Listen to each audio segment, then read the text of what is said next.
Welcome back to Wild Speculations. I'm Daniel. I'm Scott. This week, we discuss Critical Role Campaign 2, Episode 40, Dubious Pursuits. Yep. Uh, A lot of story stuff. A lot of tie-ins with past revelations. yeah. A lot to speculate about. Yeah. I think most of the story stuff was early in the episode before the break. Yeah. And I have a lot in my notes on the mechanics of the episode. Yeah. Well, a lot of the story speculation I have, I guess it's a lot of it this time connects Ford's arc to the overall arc. Yeah. It's a lot of connection to our theory on the damaged land and the Chained Oblivion. Yeah. Right off the bat, as soon as Matt gets through with the recap, they have a moment where they sort of recap and confront Giametti. Mm-hmm. But they quickly get into, let's explore the chamber. Yep. We see the murals. Yep. The three creatures. Mm-hmm. Which I think was Matt's virtual confirmation on your idea about the primordial elementals. Yeah, the Elder Elementals. Although there's 4 of those, he's only using 3. Yeah. Although we do know that Matt and Marisha like The Last Airbender, and not that I've watched it, but I know a little bit about it from your guys' references. Well, and you're taking it home tonight. Right. But we see water, earth, and fire. Air's the last one that's unaccounted for, and that's the same in there, except the avatar was from the air, right? Yeah. So might be a little influence there. He is a fan of the show. Yeah. Or in Matt's cosmology, maybe the air is good. Yeah, possibly, because these are all 3 directly linked to betrayer gods. Yeah. And we've kind of established that. I've got my theories I kind of discussed with you earlier a little bit about which betrayer gods. We do know the Cloaked Serpent, Zahir, with Uk'otoa. But interesting thing, those reliefs, and I mentioned this earlier, but there's a group of people, which I said, because they became more or less gods after the divergence and the calamity. The people that worship them, the islanders, the different people, and then you've got 3 people, 3 holy figures, which I'm assuming are warlocks, one of each pact. I disagree, but and then the being, and I've mentioned before, although some of my reasoning has been disproven, but I still kind of rings that way to me, that Ford's the Pact of the Blade, Avantika is Pact of the Tome, and there's a Pact of the Chain somewhere. Yeah, I mean, it's an interesting idea, but I think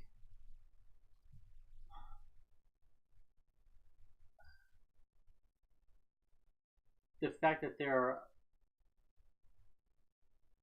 could be other pacts for warlocks, I think that's a little too narrow.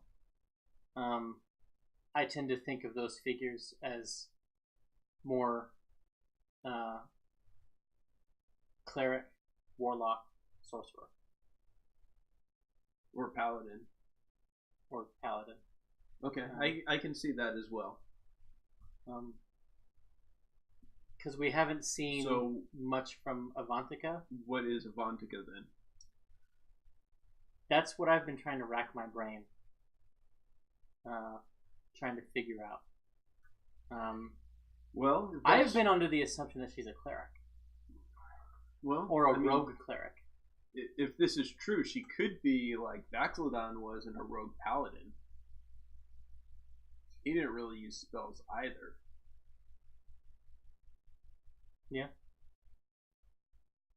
And the Cloaked Serpent does have trickery as a domain. Yep. Which would give her access to invisibility. Right. Now, okay, so here's the question of that, since we're talking about the cloaked serpent. The UNT described Uk'otoa as a false serpent. They were kind of very disappointed in him. So do you think this is one of those cases where these elder elementals, the Uk'otoa, the phoenix, the worm thing, are they kind of like the kid that rises to power and totally downplays, ignores their parental unit's influence? Well, Matt basically they just gave me much. a small loan of 1 million followers. Yeah, I mean, Matt said as much when he was telling Marisha what she remembers from her history. She got a really good role in. So yeah, once their parents were behind the divine gate, they became the most powerful things on the planet. Now people start worshiping them. Yeah. So I think the original, the Orthodox, put their foot down on the Protestants. And damn Martin Luther. And Uk'otoa's temples were taken over and sealed away. Yeah. So basically, these elementals were sealed away by the followers of their parents. Yeah. I think, or other betrayer gods that are like, you're messing with my followers, you got to go. Yeah. I mean, there's a myriad of ways that evil will turn on itself. Mm-hmm. Anything's possible there. One of the things that I wanted to talk about, and not going back as far as you went back in your preparation for today's episode, I'm going back to the live show. Okay. And Ashley mentioning, because somebody asked, how many eyes did Molly have? And she that said was 9. I thought of. Yeah, I thought of that too, and that's my main theory. I made the joke one about the phoenix being purple with red flecks, Molly being purple with red flecks. Yeah. The albatross, another bird, also known as a mollyhawk or a mollymawk. Yeah. So yeah, and I hadn't thought of that, but that's another. That could be unintentional. I think it is, especially the albatross part. I don't know that the coloring is unintentional. Yeah, because we don't know. We know that Taliesin had a heavy input into the tattoos and the coat. Yes. Did Matt steer his coloration? Possibly. But we both agree that this scene was an indicator of Molly's story not being done, as they've said. Yeah, I just kept thinking. I was wondering. I was like, what would if Molly was still with us? What would have happened when they released that? Would one of his red eyes turn black? Yeah. Change color. Because one of the things that I've been sort of mulling over is, what do these evil gods or these evil beings want? Mm-hmm. They want to be released, but why? Right. We also have the cult of Tiamat that's active. Correct. And trying to reach across the divine gate to her. And the divine gate was put up by the good gods. Correct. To save the world. So presumably the betrayer gods want to come back. So they want to bring down the divine gate. So I think that's sort of the end goal of the evil factions in Tal'Dorei, is to tear down the divine gate. I can see that. Which perhaps releasing these children is the first step in that. Yeah. So that's sort of where my mind was going. Yeah. And when you mentioned the episode, I also rewatched Caleb's segment of it and have my own thoughts. Okay. Do you want to get into what? Yeah, we can do that. So, going along with what Marisha found out was that they were, elemental beings created, considered protectors of either the elemental planes or parts of the world, things like that. Now, Caleb found out a few things, and I'm going to actually go back a little further. Yasha, when she was talking about the crick, she said that they had taken over a ruin and they covered this guy with darkness. Some talk there. Now, a couple of things that Caleb found out was one, that the Drow are going mad from the influence of where they're at, and two, that they're in a place called Gordranas, which is the home of the Kryn dynasty from the Jorhassian society. They were basically, it was the Vasselheim of the Betrayer gods, the city dedicated to the Betrayer gods, whereas Vasselheim's is dedicated to the good gods, quote unquote. Yeah. It fell into calamity. There are markings to Lol, which explains why Drow would go there, and to Thazardun, which is the Chained Oblivion, who is our speculation. I guess that the Tarask is his child on the material. Right? Yeah. So, but they haven't no one's gotten far in there. The Drow are worshipping something called the Luxon, which is a new and dangerous god. Childhood abductions have started in the area. All right, so, and Galdranas is where the lower planes are bleeding through and start bleeding through. So, and that could be key to tearing down the Divine Gate, because the Divine Gate is something that separates the planes. If we have a way for the planes to bleed into each other, we have a way to break the gate. So basically, we've got these things. We know Ukatoa, the Leviathan, water, cloaked serpent. We already know that. Yep. We have the worm. I'm going to jump over to the worm because I'm 95 to 99% sure, because the description almost perfectly matches the Crawling King. Yeah. Description. So I think that's the child of the Crawling King. Yeah, I think so. Now the bird, there's no one that's really connected to birds in the Betrayer gods. However, there is one that does have a lesser extent into rebirth and resurrection. And it's the only line I could draw to the bird, the phoenix, and so I am 75% sure that the Strife Emperor is the creator of the phoenix. Or corruptor. Corruptor.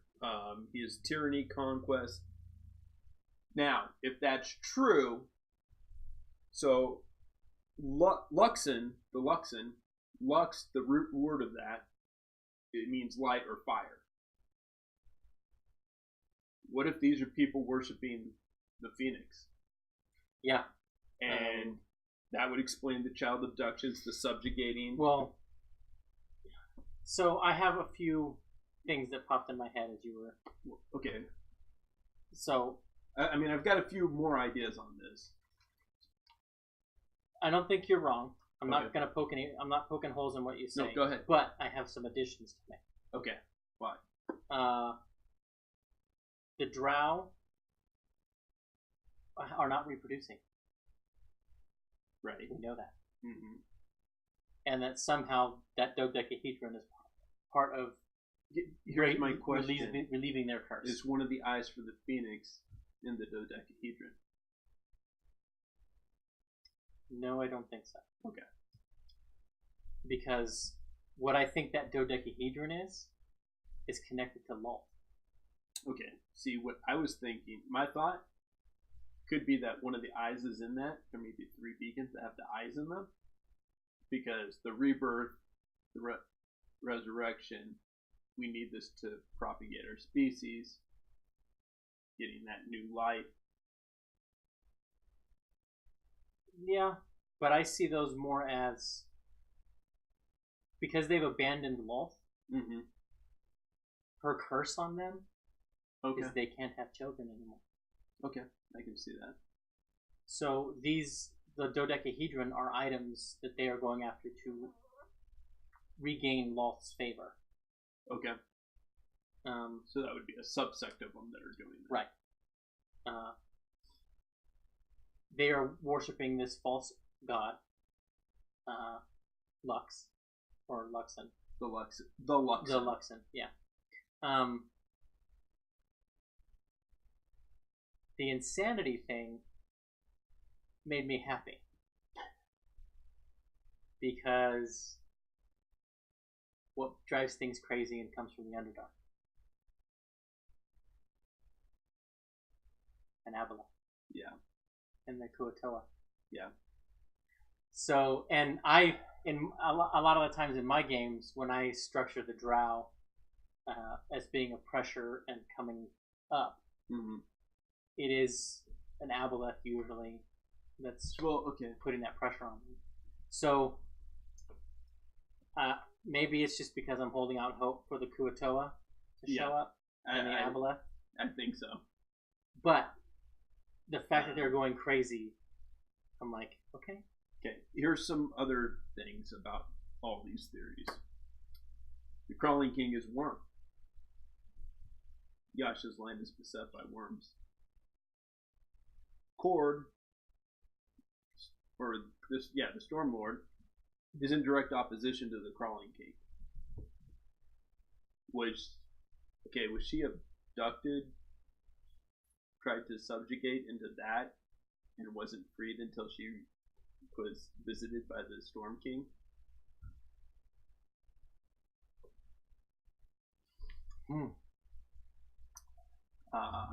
And if we're going to do that, we've got Ford connected to one, we've got Yasha connected to one.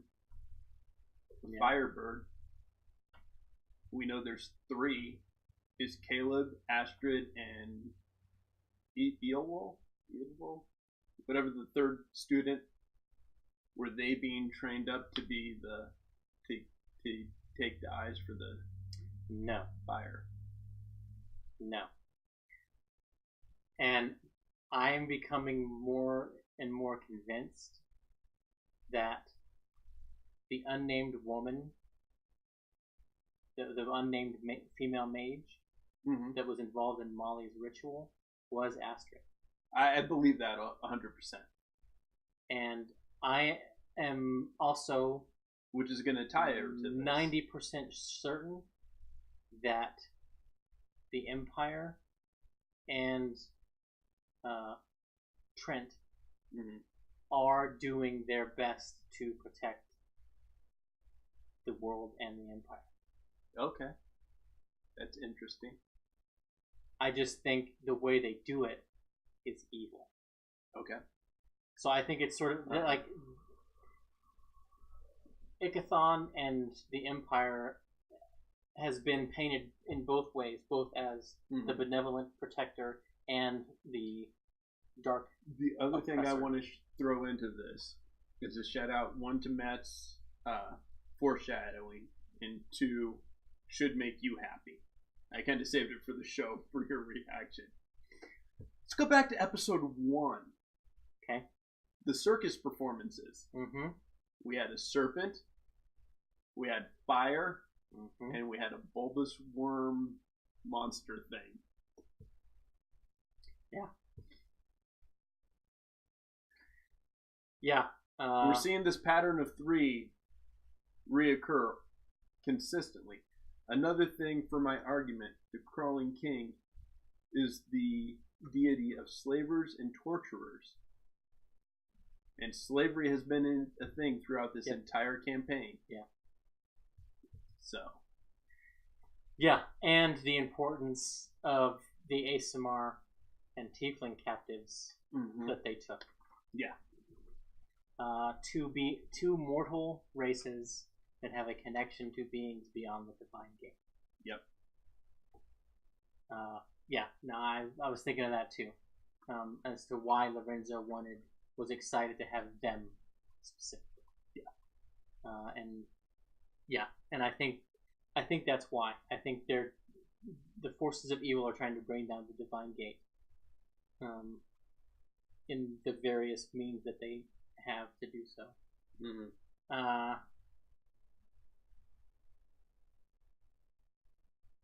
Now I went down a rabbit hole, and I think probably Chase. It's probably a red herring, but okay. The stones being of similar color to the trammels. Now, I don't necessarily think they are one of the same, but no. If the betrayer gods witnessing the binding of the chained oblivion gave pieces of that ritual to their followers to bind their children. Interesting.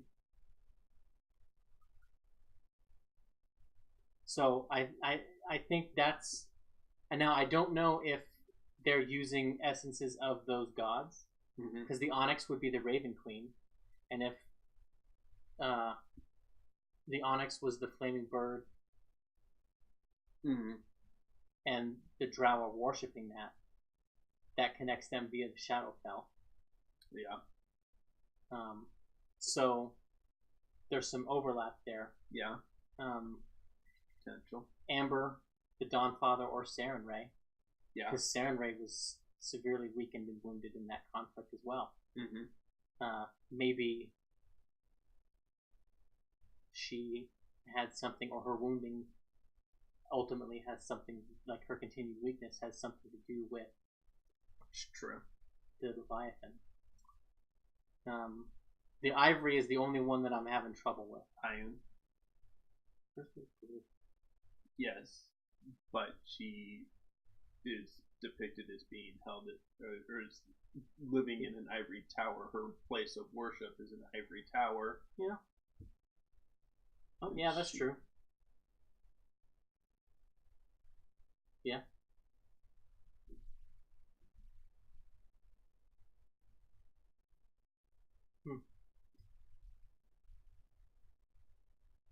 But yeah, that was it's probably that nothing. Would be my theory. Yeah, it's probably nothing, or it could just be a parallel symbolism. Yeah. Yeah, yin yang, good evil. Yeah. So yeah, that it's probably gonna amount to nothing other than we're gonna get another look into how to break the trammels. Yeah. I think. If I'm right in this case of the parallel symbolism, then this is a further foreshadowing of them freeing the Chained Oblivion. Okay.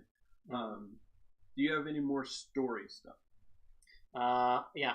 I thought it was absolutely hilarious when Ford dives down into the water, when he finds the divot, and he tries to reach into it. Okay. Let's rewind from that point a minute, because that's the first point we see Caleb really being an asshole. In stopping Ford, basically to tell him nothing when he could have used a message to do that. What was the point?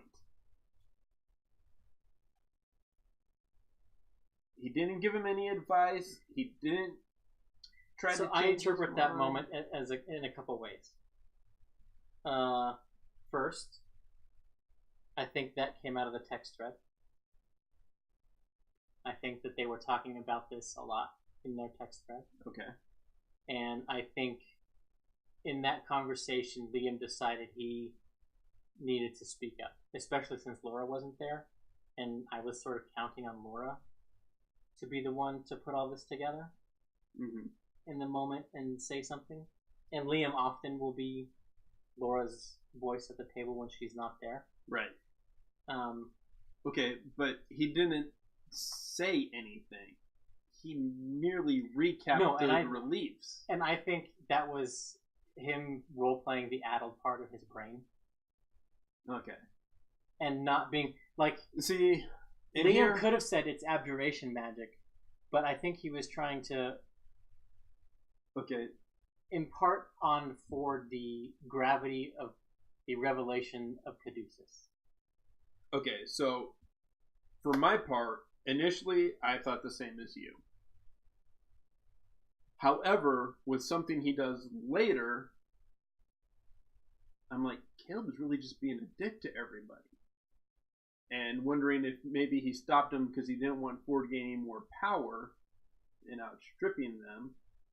Because later, Caduceus, who's also getting pretty powerful and has a lot of tricks, the only unconscious one, intentionally and refusing to change it, is the only one he doesn't cast Featherfall on when they get shot out of the temple. No. I think... I mean, even Taliesin was a little upset at that. And I don't... They have too many players. He can't get them all. I mean, who... If I'm playing Caleb, I make the same choice.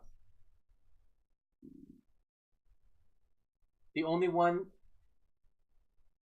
The choice is Ford or Caduceus. That's the choice that Caleb has to make in that moment. No. Because somebody has to be left out. No. The choice is Bo or Caduceus. Because Bo, as a monk, can handle a 15-foot ball.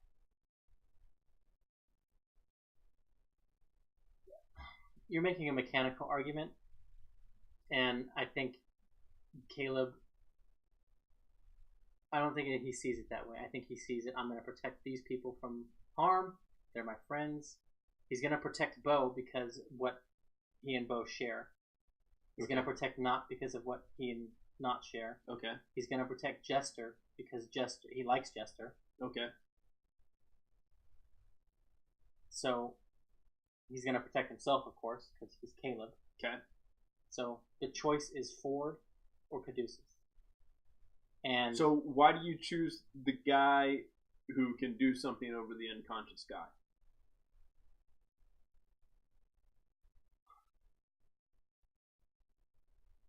Because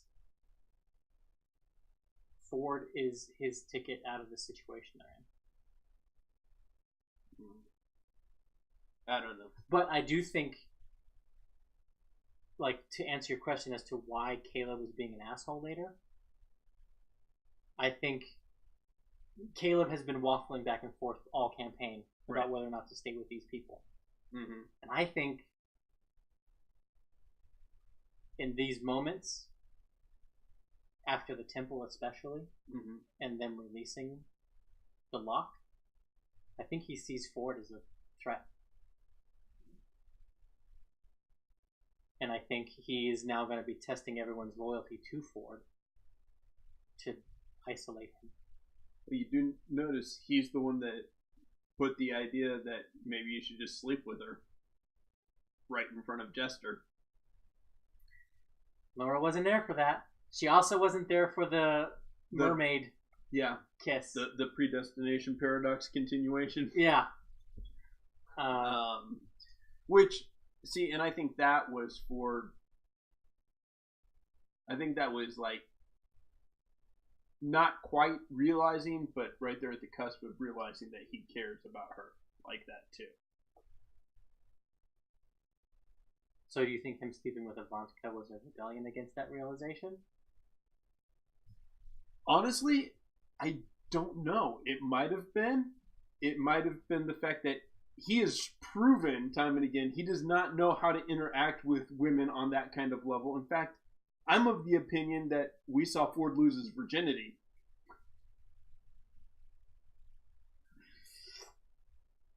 Well, he has said that he's not a virgin. Okay, going back in your life, how many guys have said they were not a virgin that probably lied about it? Let's just be honest. That's true. But yeah, I laughed when he tried to reach into himself because that's exactly what Jester would do. Yeah. Which actually, ironically, is sort of a foreshadowing of that breath later.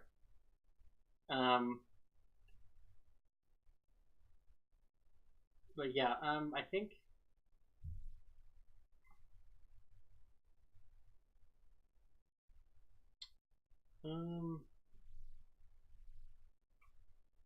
Yeah, just because Laura wasn't there, because Ashley wasn't there, we didn't Ashley's get genuine. The one that should have been there. Because if she had Responses seen the from worm them. and that. Yeah. And her laying down the importance of this stuff. Yeah. So, yeah, it was really upsetting that the two of them weren't there. Because I think Laura, like when he did that, Laura would have lost her shit. And then when he went to Avantika, she would have really lost. And I would have, can you imagine? Caleb says, go sleep with her. Mm-hmm. What does Jester do? Yeah. Does she sneak in after him? Cast invisibility on herself?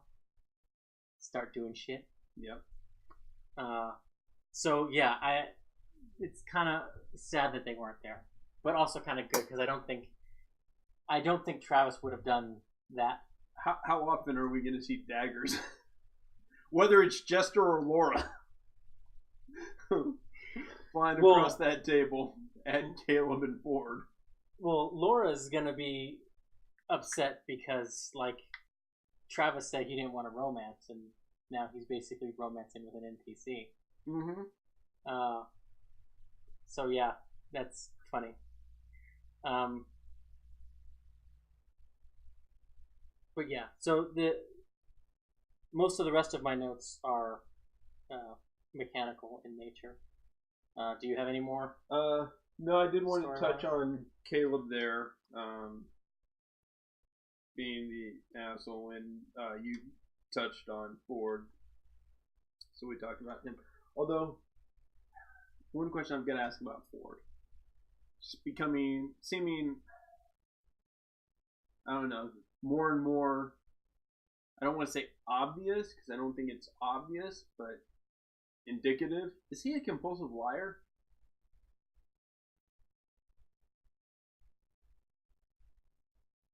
Why do you say that? That he's always coming up with stories, accents. He's lying to people he knows can see through his lies. He says, I'm going to be truthful with you to the party, and then immediately lies about the dream. You know, maybe not full-blown compulsive liar, but he's definitely, like, borderline diagnosable at this point. Perhaps the bigger question is he a pathological liar? Okay. That he believes his lies. That could be, too. But, I mean, he, lies without recourse.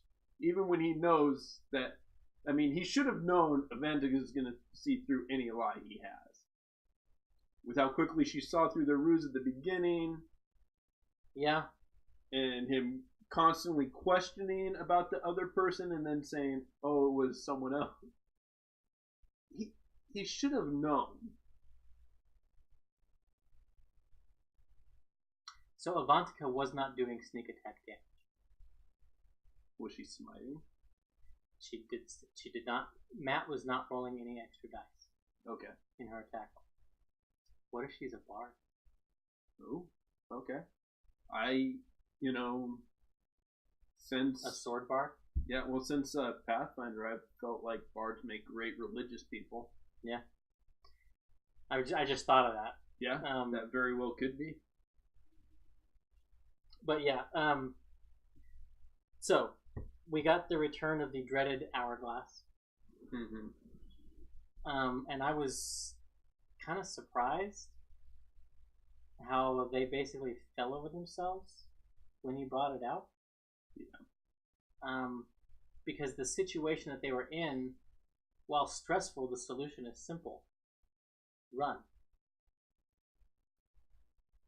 Yeah. The open-closed thing with the fountain also shocked me at how they panicked at that. Because the obvious solution was for not to remain in the hall. Chunk, door closes. It comes down. Mm-hmm. Opens, goes up with everyone on it. And they just go on a rope or not. Yeah. Well.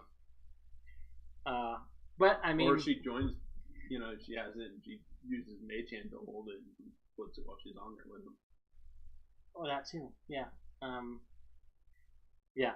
But we know that hourglass has a Pavlovian trigger for them. And when you're panicked, you don't think clearly. That's true.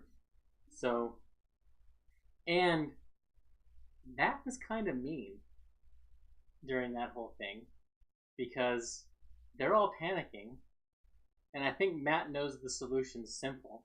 Yeah. They should be able to get it. They're not.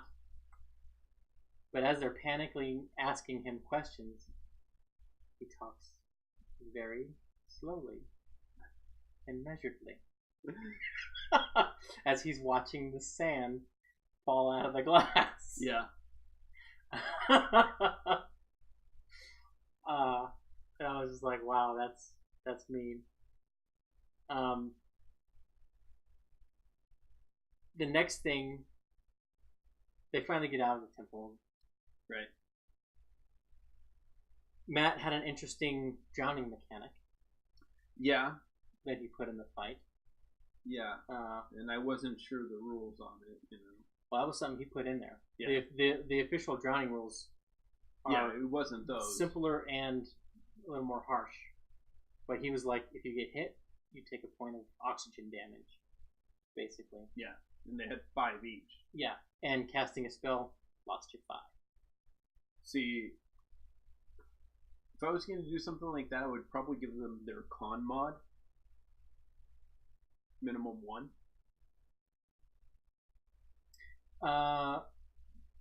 Just because someone with a high con can hold their breath a lot longer than someone. I could see that, or 5 plus their con mod. Cause, yeah, 5 plus their con mod. Yeah. But yeah. It was just because, like, the number 5 is pretty good because over 3 rounds of combat, he's gonna know that his enemies can put out about that much, or a little less than that, depending on how fast the players are taking them out. One of the things that hurt the players is there are 2 exceptions in the disadvantage underwater attack rules. Mm-hmm. One is a crossbow. Mm-hmm. One is a spear. Mm-hmm. So not shouldn't have been making attacks at disadvantage. Right. And Ford also shouldn't have been making attacks at disadvantage. Right, because he has a swim speed. Yeah, his suit gives him a swim speed. But would it have made a difference? Maybe, maybe not. Yeah. That combat I think was only 3 rounds. Right. So, and Caduceus got Spirit Guardians up, which saved him. Yeah.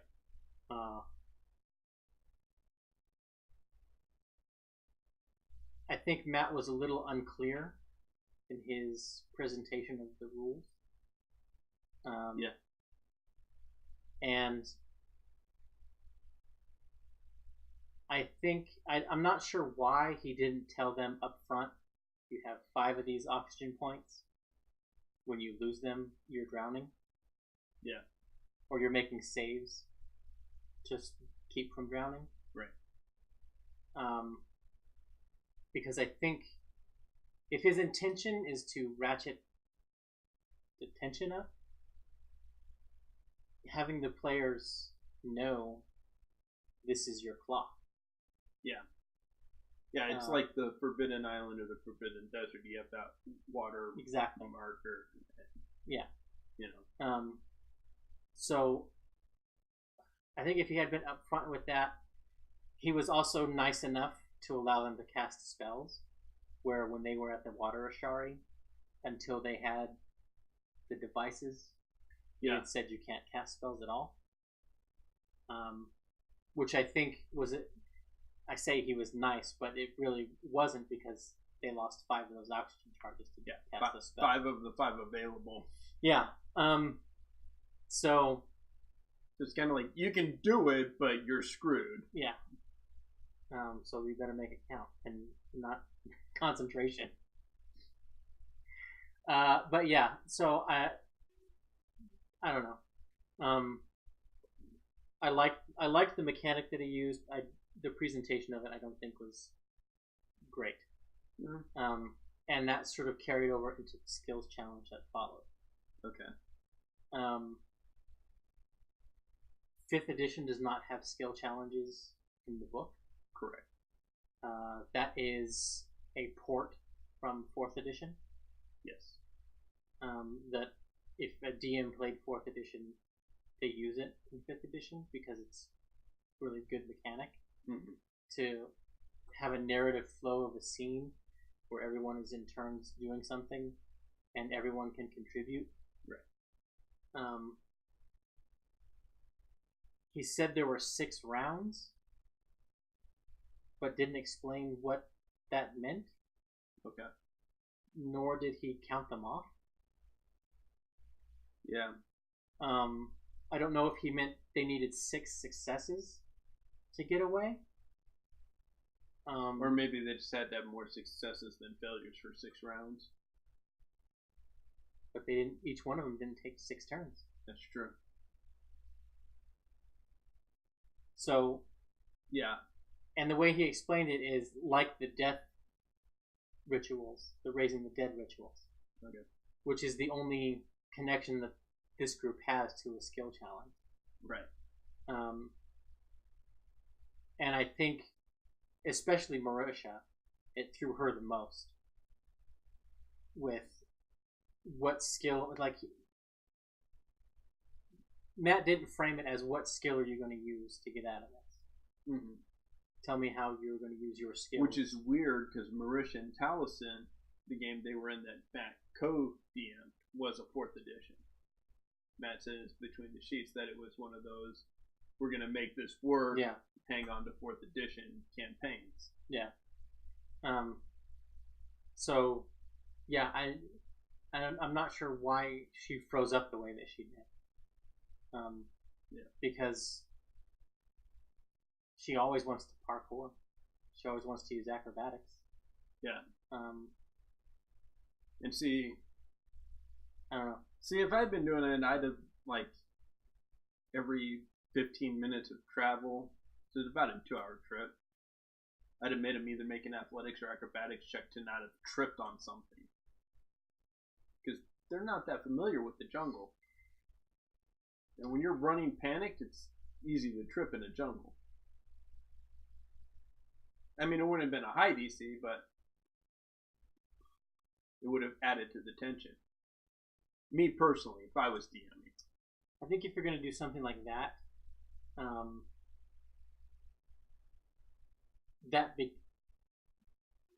does that become your fail criteria? Possibly. Okay. Because generally with skill challenges, unless the DC is set super high, your players, if they're trained when it's a good stat, are more than likely going to succeed on the roll. Right. So it's just a matter of ticking off those boxes as you do it, and just making sure you count the failures. So Or yeah, if they fail on their skill check roll, then they have to make the acrobatics or athletics to not have tripped on something. Okay. To save themselves from hit point damage, basically. Yeah, or the bad guys having a chance to catch up. Yeah.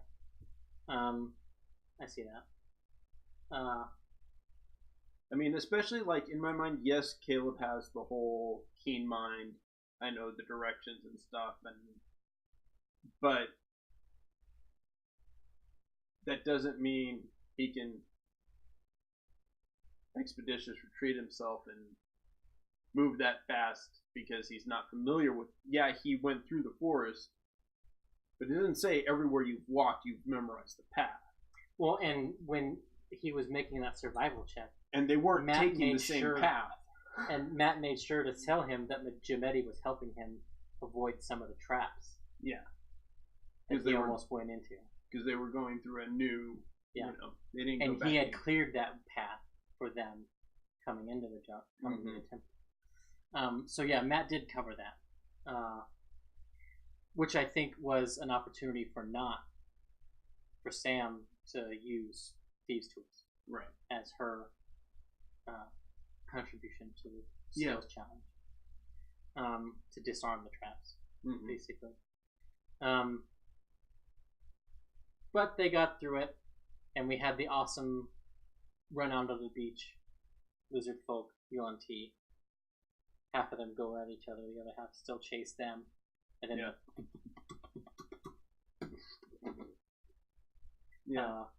the visions of Jack Sparrow running down the beach in Pirates of the Caribbean. Yeah. That was basically the scene. Yeah, the classic getting away from the people trying to eat you.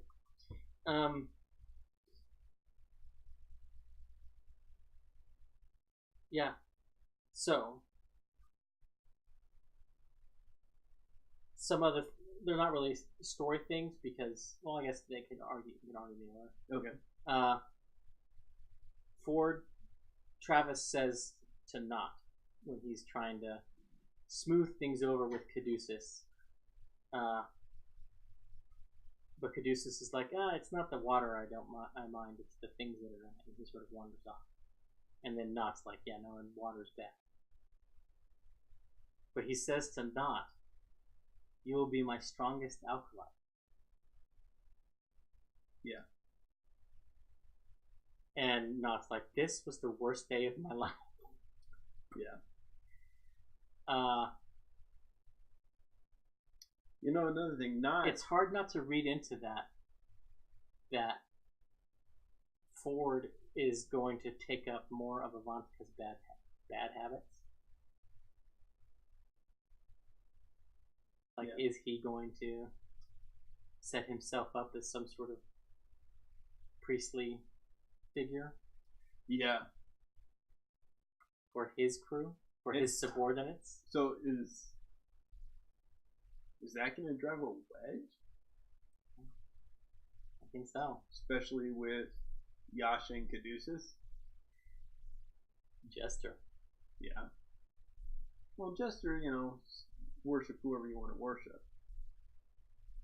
Yeah, but she isn't preachy about the Traveler. And she's not trying to make herself the den mother of everybody, true. The way Pike was. Yeah. So it's interesting that could be a seed for Ford finding his path to power in the group. And then unfortunately. Yeah.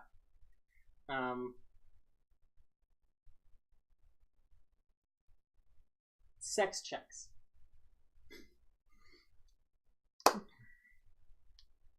This is a comical and difficult situation. Matt seems to have severe discomfort with the idea of having players make them. I have never made a player make a check. Right. But I have thought about in the different systems that I play how that would be done. Mm-hmm. On the off chance that the player wishes to define it through the dice. Yeah.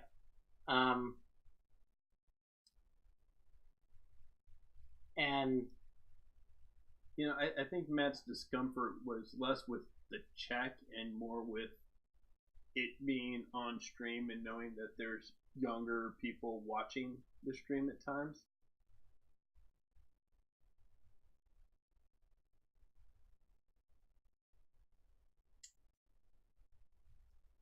I don't know. I can't say that's definitely not it. But my only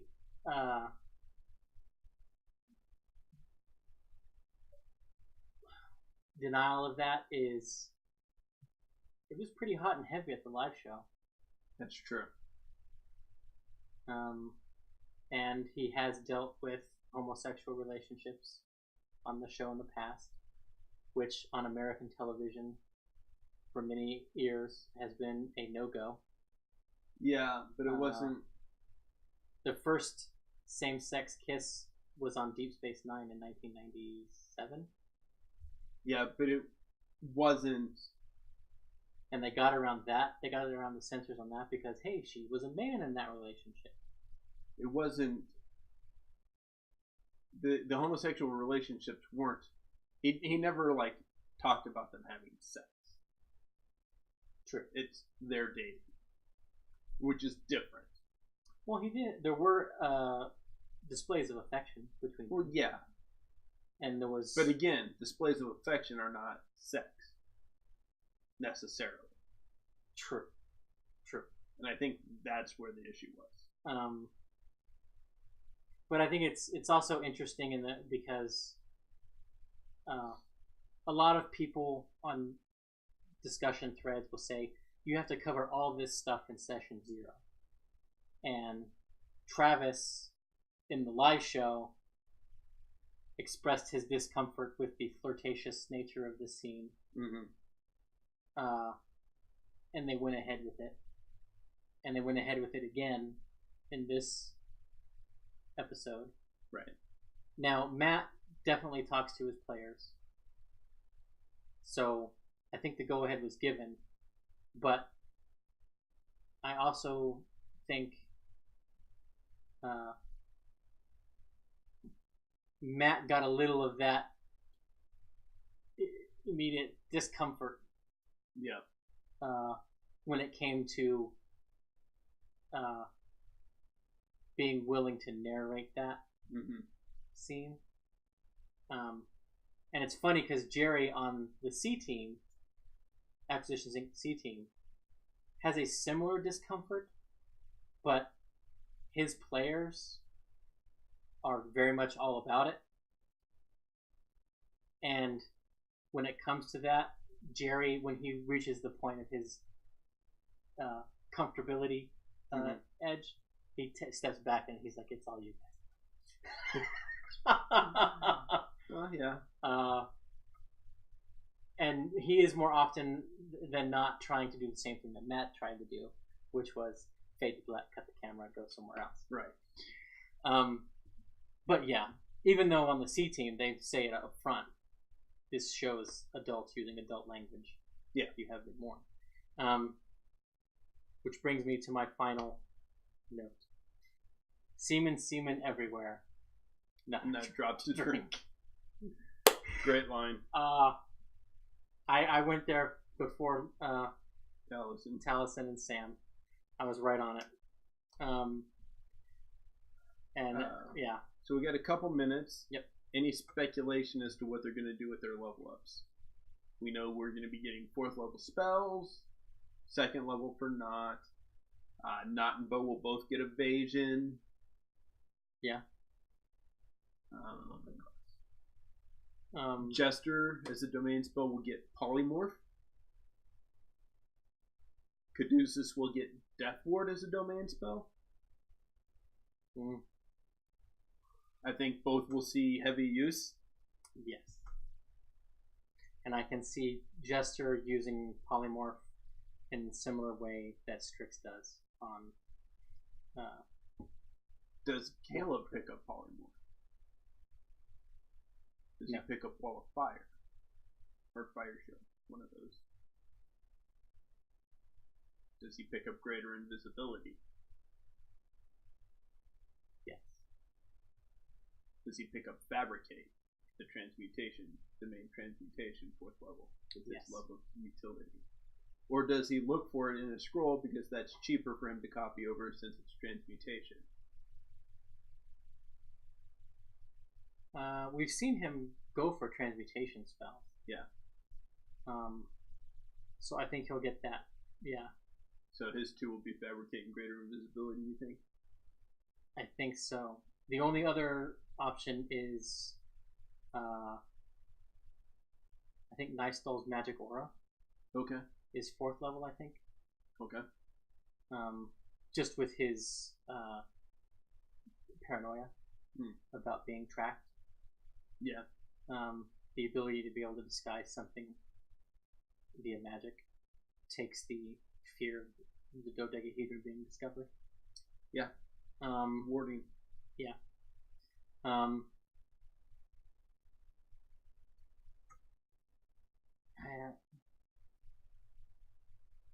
The others, I'm not sure what they do. Yeah. Ford also gets an invocation at 7th level. He gives his 4th invocation. Now, there would be a stronger pull for it, and I'm just going to bring this up again, if he had won the initiative and put his crystal in. However, does he take the consolation prize and take Gift of the Depths? I think so. And I was just thinking, especially with his line to not. Yeah. Especially my strongest especially with my thinking, that whole scene is, if he had taken Gift of the Depths, he'd be breathing the water. He'd have been able to cast water breathing, and everybody would be fine. Yep. And that, I think Travis already had that in mind, and I think that was in his brain when he was talking to Caduceus and not. Okay.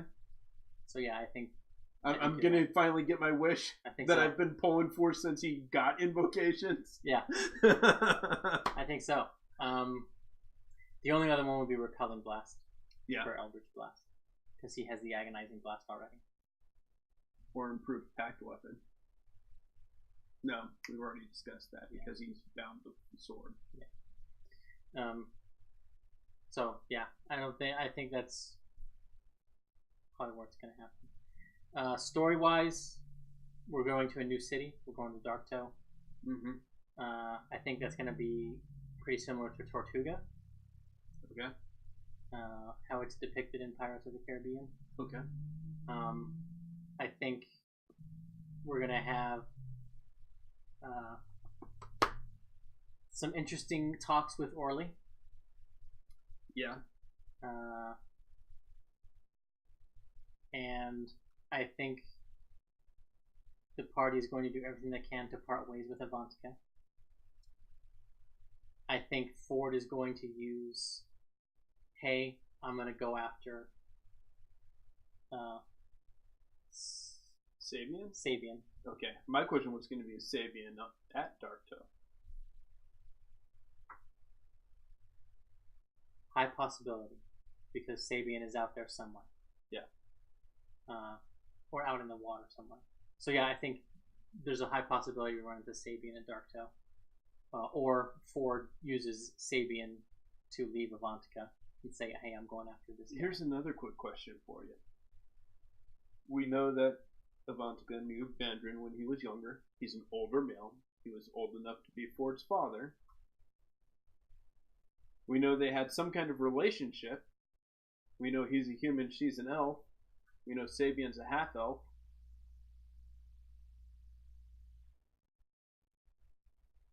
Yeah, but Sabian tried to kill him. It wouldn't be the first time in storytelling where his son's tried to murder his dad.